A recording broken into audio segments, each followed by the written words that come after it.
జ్ఞాపకాల పరంపర మిఠాయి రూపంలో మన కోసం తెచ్చేసింది పరంపర మిఠాయి షాప్. ప్రస్తుతం మనం ఉన్నాం ఓఆర్ఆర్ ఎగ్జిట్ 17 దగ్గర. ఇది ఇప్పటికే క్లోజ్ అయింది. దానికంటే కొంచెం ముందు మనం ఆగి ఉన్నాము. ఒక్కసారి చూడొచ్చు, ఇక్కడ హిమాయత్ సాగర్లో గేట్స్ 4 గేట్స్ కూడా 3 ఫీట్ వరకు లిఫ్ట్ చేశారు. ఆ లిఫ్ట్ చేసినటువంటి వాటరు ఇటు ఫ్లో అవుతుంది. మనకు తెలుసు 3 రోజుల పాటు హైదరాబాదు అలాగే తెలంగాణ వ్యాప్తంగా కూడా వర్షాలు ఉంటాయి, విపరీతమైనటువంటి వర్షాలు, భారీ నుంచి అతి భారీ వర్షాలు ఉంటాయి అని చెప్పేసి మనం వింటున్నాము. ఫోర్కాస్ట్ కూడా అలాగే ఉంది. మనం వెదర్ ఆఫీసర్స్తో కూడా, అంటే ఐఎండీ ఆఫీసర్స్తో కూడా మాట్లాడినప్పుడు కూడా వాళ్ళు అదే చెప్పారు, 3 రోజుల పాటు భయంకరమైన వర్షాలు వరదలు ఉంటాయి అని చెప్పేసి.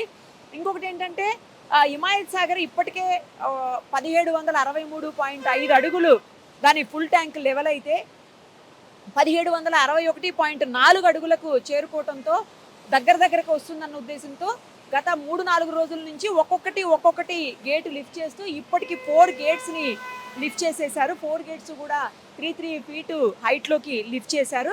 సో ఆ వాటరే మనకి ఇటు వస్తుంది. కింద చూడండి, సర్వీస్ రోడ్ అంతా కూడా మునిగిపోయినటువంటి పరిస్థితి. అంటే ఎగ్జిట్ నెంబర్ 17 నుంచి ఎగ్జిట్ నెంబర్ 18కి వెళ్ళే మధ్యలో వే చూడొచ్చు మీరు. మొత్తం ఎంత ఫుల్ ఫ్లో తోట ఉందో వాటరు, చాలా స్పీడ్గా వస్తూ ఉంది. ఈ రివర్లోకి, అంటే హిమాయత్ సాగర్లోకి వచ్చేటువంటి వాటరు దాదాపు, అంటే ఇన్ఫ్లో వచ్చేసి 1700 క్యూసెక్స్ ఉంటే పర్ డే, అవుట్ఫ్లో వచ్చేసి 3854 క్యూసెక్స్ బయటికి వదిలేస్తున్నారు. ఒకవేళ వరద కనుక, అంటే వరద నీరు కనుక పెరిగితే, వర్షం కనుక ఇలాగే కంటిన్యూ అయితే బే ఆఫ్ బెంగాల్లో అల్పపీడనం ఉందని చెప్తున్నారు. అల్పపీడనం బలపడుతోందని కూడా చెప్తా ఉన్నారు ఐఎండీ అధికారులు.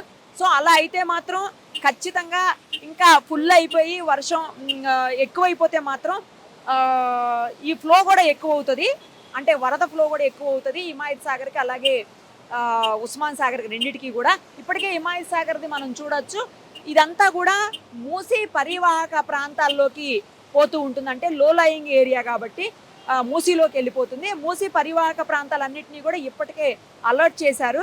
మొత్తం లో లయింగ్ ఏరియాలో ఉన్నటువంటి ప్రజలందరినీ కూడా అప్రమత్తం చేసి అక్కడి నుంచి వేరే ప్లేసెస్కి షిఫ్ట్ చేస్తున్నటువంటి సిచ్యుయేషన్ ఉంది. సో ఇప్పటికే హైడ్రా కూడా హెచ్చరికలు జారీ చేసింది. హైడ్రాకి సంబంధించినటువంటి 2 వ్యక్తులు ప్రతి క్షణం 24/7 ఐఎండీలో ఉండి, అంటే వాతావరణ శాఖ దగ్గర ఉండి అప్పటికప్పుడు మొత్తం అంటే ఏం జరుగుతుంది, ఎంత వర్షపాతం నమోదు అవబోతుంది, ఎంత వర్షం ఉంది, ఎక్కడ రెడ్ అలర్ట్ ఉంది, ఎక్కడెక్కడ ఆరెంజ్ అలర్ట్ ఉంది, అవన్నీ కూడా ఎప్పటికప్పుడు వాళ్ళు ఇస్తూ ఉన్నారు హైడ్రాకి. అందుకనే హైడ్రా నుంచి మనకి అప్డేట్స్ ఇమ్మీడియట్గా వస్తూ ఉన్నాయి. దాంతోపాటు ఐఎండీ వాళ్ళు ఇచ్చినవి, జిహెచ్ఎంసీ వాళ్ళు ఇచ్చినవి కావచ్చు, హైడ్రా వాళ్ళు ఇచ్చినవి కావచ్చు, అందరూ కూడా 13, 14, 15 అంటే 3 డేస్ పాటు ఇప్పటి నుంచి 72 గంటల పాటు వర్షం చెప్తున్నారు. ఆ వర్షం వల్లనే మనం ఇప్పుడు చూస్తున్నటువంటి ఈ పరిస్థితి. చాలా చోట్ల రోడ్ల మీద నీళ్లు నిలిచినటువంటి సిచ్యుయేషన్ హైదరాబాద్లో ఉంది. వాటితో పాటు చాలా చోట్ల ఇలాగా వాటర్ ఫ్లో ఎక్కడ పడితే అక్కడ ఫుల్ వాటర్ ఫ్లో అయ్యేటువంటి, ఇదైతే హిమాయత్ సాగర్ నుంచి వస్తున్న వాటర్ అనుకోండి. చూడండి ఎంత స్పీడ్ తోటి, కేవలం 4 గేట్లు, అది కూడా 3 ఫీట్ వరకు మాత్రమే లిఫ్ట్ చేశారు. అంతవరకే ఇంత వాటర్ వస్తుందంటే, వాటర్ ఫ్లో గనక, వర్షం గనక పెరిగితే, వరద నీరు కనుక ఎక్కువైతే హిమాయత్ సాగర్కి ఇంకా ఎక్కువగా గేట్లు లిఫ్ట్ చేసేటువంటి పరిస్థితి ఉంటుంది. సిచ్యుయేషన్ వాళ్ళు కూడా అధికారులు ఎప్పటికప్పుడు చూసుకుంటూ దాన్ని బట్టి డెసిషన్ తీసుకుంటున్నారు. సో ఇంకా కొంచెం కనుక లిఫ్ట్ చేస్తే, అంటే పూర్తి స్థాయిలో గేట్లు లిఫ్ట్ చేసినా, లేదు వేరే గేట్స్ కనుక ఇంకా ఎక్కువగా ఓపెన్ చేసినా కూడా, కొంతమేరకు లిఫ్ట్ చేసినా కూడా ఇంకా ఈ ఫ్లో పెరిగిపోతుంది. ఇదంతా కూడా మూసీ ఏరియాలోకే పోతుంది. సో చాలా జాగ్రత్తగా ఉండాల్సినటువంటి అవసరం ఉంది ఈ 3 రోజులను.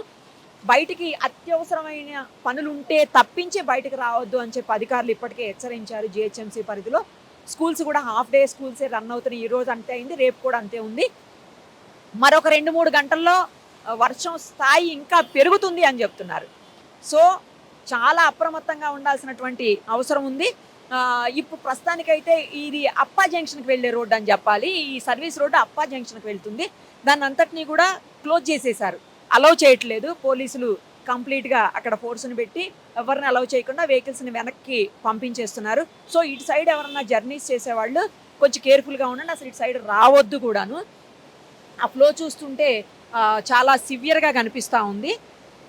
ఇంకా కొంచెం లిఫ్ట్ చేస్తే గేట్స్ వర్షం పెరిగే కొద్దీ గేట్స్ లిఫ్ట్ అవుతాయి. గేట్స్ లిఫ్ట్స్ అయినాయి అంటే లిఫ్ట్ చేశారు అంటే ఇవి ఇంకా ఎక్కువ అవుతాయి. సో ఆ మేరకు జాగ్రత్తలు తీసుకోవాల్సినటువంటి అవసరం అయితే ఖచ్చితంగా ఉంటుంది హైదరాబాద్ వాసులు. అలాగే ఇంకొకటి ఏంటంటే మొత్తం ఓఆర్ఆర్ అంతా కూడా చాలా చోట్ల ఇప్పటికే ట్రాఫిక్ జామ్ అయిపోయినటువంటి సిచ్యుయేషన్ ఉంది. సో హైదరాబాద్ నుంచి అటు ఏపీకి వెళ్ళే వాళ్ళు కూడా ఏపీకి వెళ్ళే రూట్లో విజయవాడ, గుంటూరు ఆ రూట్స్ కూడా చాలా బ్లాక్ ఉన్నాయి. అవన్నీ చెక్ చేసుకొని కేర్ఫుల్గా వెళ్ళాల్సినటువంటి పరిస్థితి ఉంది. లేదంటే మాత్రం ఇరుక్కుపోతే గంటల తరబడి పిల్లలతోటి అలాగే పెద్దవాళ్ళు ఎవరైనా ఉంటే కంపల్సరీ ప్రాబ్లం అవుతుంది. మ్యారేజెస్ అవి సీజన్ కాబట్టి ఎక్కువ ఉన్నాయి, ఫంక్షన్స్ ఉన్నాయి అని చెప్పేసి చాలామంది వెళ్తూ ఉన్నారు. నాకు తెలిసిన వాళ్ళు కూడా ఆ మాట చెప్పారు వెళ్తున్నామని చెప్పేసి, నేను వద్దని చెప్పిన. సో చూసుకోండి, జాగ్రత్తగా ఉండండి. ఏపీ సైడ్ వెళ్ళే వాళ్ళు కూడా కేర్ఫుల్గా ఉండండి. ముఖ్యంగా ఇటు అప్పా జంక్షన్ వైపు వచ్చేవాళ్ళు మాత్రం చాలా జాగ్రత్తగా ఎప్పటికప్పుడు అప్డేట్స్ తెలుసుకొని చూసుకొని అన్ని ఛానల్స్ ఫాలో అయ్యి చూసుకొని జాగ్రత్తగా రండి. ఐఎండి అప్డేట్స్ అలాగే ముఖ్యంగా హైడ్రా అప్డేట్స్, జిహెచ్ఎంసి అప్డేట్స్ కూడా చూసుకోండి. అనవసరంగా వచ్చి రిస్క్ చేసి ఇబ్బందుల పాలు మాత్రం అవ్వద్దు. ఇలాంటి సిచ్యుయేషన్ ఇక్కడే కాదు ఇంకా చాలా చోట్ల ఉంది నేను ఇందాక చెప్పినట్లు. సో అవన్నీ ఆ ప్రాంతాలు లోతట్టు ప్రాంతాలు ఏ ఉంటాయి అవన్నీ కూడా ఆ ఏరియాలో ఉండేటువంటి ప్రజలు, ఆ ఏరియాల్లోంచి జర్నీ చేసేటువంటి ప్రజలు కేర్ఫుల్గా ఉండాల్సినటువంటి అవసరం అయితే ఉంది. సుమన్ టీవీలో మీ పర్సనల్ అండ్ బిజినెస్ ప్రమోషన్స్ కోసం కింది నెంబర్కి కాంటాక్ట్ చేయండి.